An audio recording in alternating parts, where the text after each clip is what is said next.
nila, pwede natin itanong kung saan nila in-spend. Saan po in-spend ng holiday ninyo pag Sunday? Nung una, holiday, kung saan-saan nagpupunta, gumagala.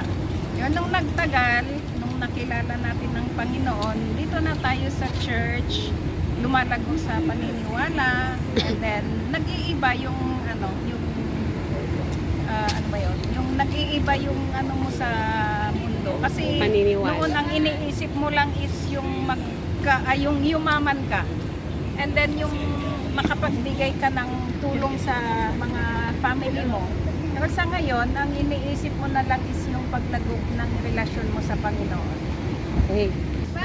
Okay, bye everybody! Thank you po! Thank you po! Hello, bye-bye po sa DCME Radio Station 1530. Ito po yung mga ka-OFW natin sa Hong Kong. Ayan. At under po ng WeEng OFW dito sa Hong Kong, we are trying to help also some of